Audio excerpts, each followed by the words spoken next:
Namaste everyone. Today we will practice downward facing dog. And in this practice we will focus on three things. First is the arms position, second is the feet, and third is the hips. And we will need 2 yoga blocks and a yoga strap. So let's get started. Now, first for the arms we're going to use a yoga strap. We're going to measure it to shoulder width apart. Just going to place it here and gently pull, create a little tension.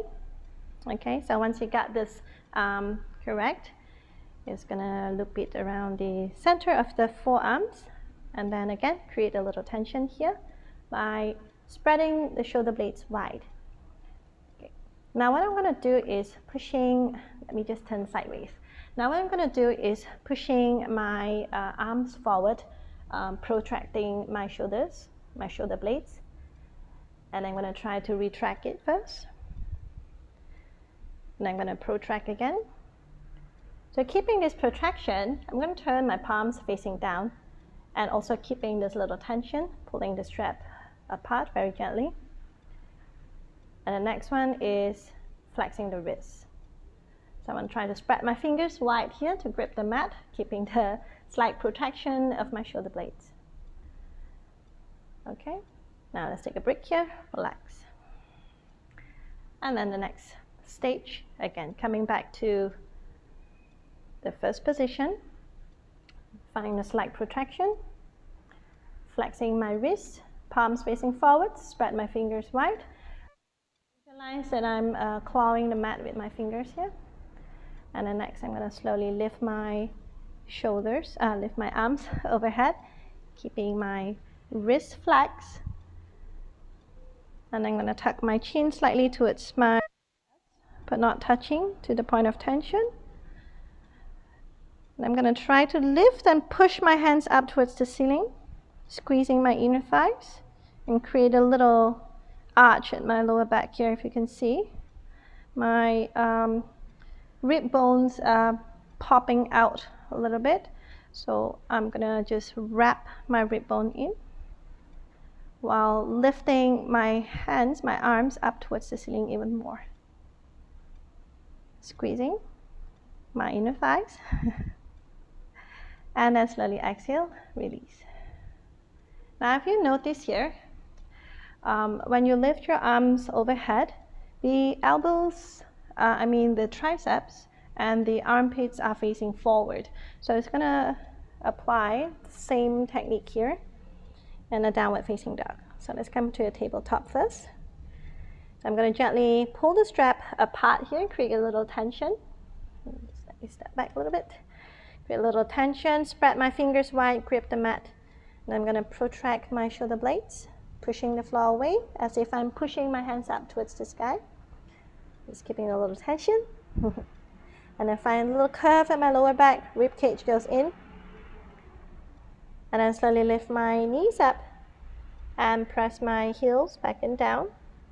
Now my armpits and my triceps are going to face down towards the mat. So I'm going to keep pulling, very gently pulling the strap apart. Not really apart. It's just creating a little tension there. So I can wrap my rib cage with my shoulders. So armpits and triceps facing down towards the mat. Pushing the floor away. And gazing at the point between my big toes or my ankles. And then slowly release, lower my knees down, and then rest. So this is the arms position. Number 2, for the feet. So I'm gonna, just let me get this thing over here.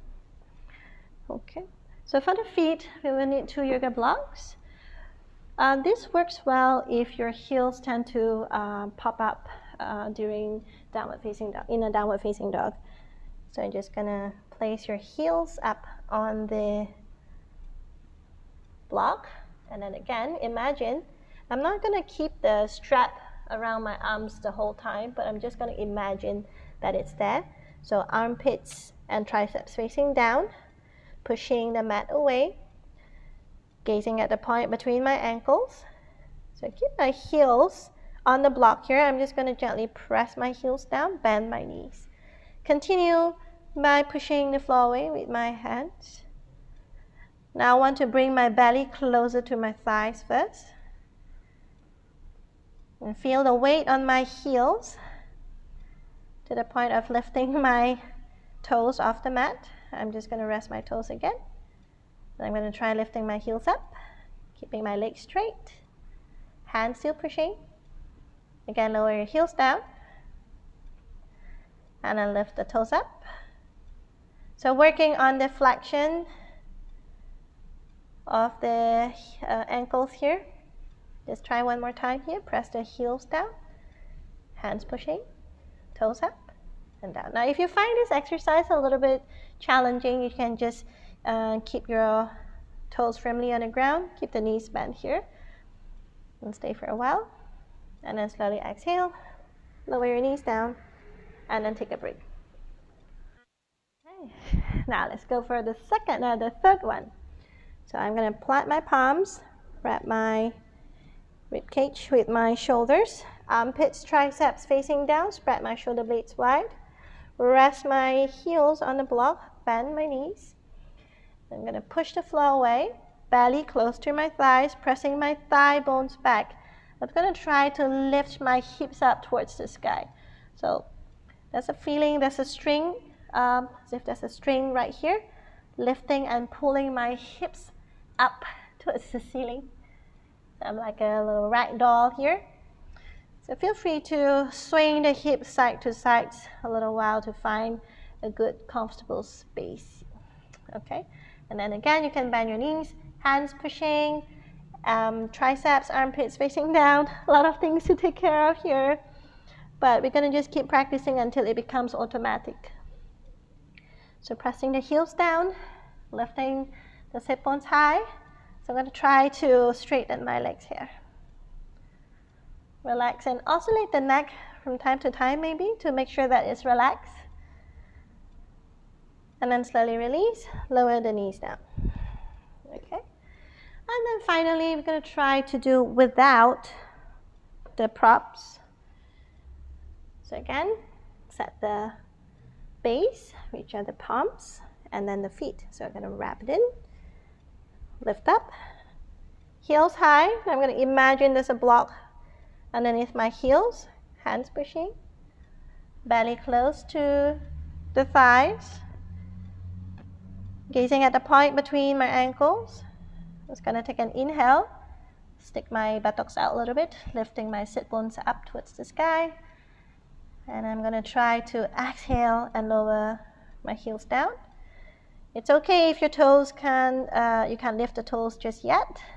Just stay right here, grounding your heels and your toes. So feel like you want to claw the mat with your toes as well.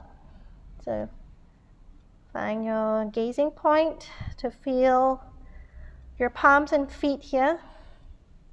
Gazing point, that's the point between your ankles. So some of us can actually tuck a little bit more, gazing towards the belly button, but sometimes we tend to tuck too much, tuck the chin too much, that we compress the chin and lock it too much. It's not really a Jalandhara Bandha that's going on here, but creating unnecessary tension in the neck. So I'm going to push the chin. If you want to tuck the chin a bit more, just push the chin in and back towards the throat. So the back of your neck here is pressed back. I'm just going to show with this hand. Okay, so the back of the neck here is press back. And then stay right here, lifting the sit bones higher and higher up towards the sky. And then slowly release, exhale, and rest. Okay. I hope you find these tips helpful. Happy practicing. Namaste.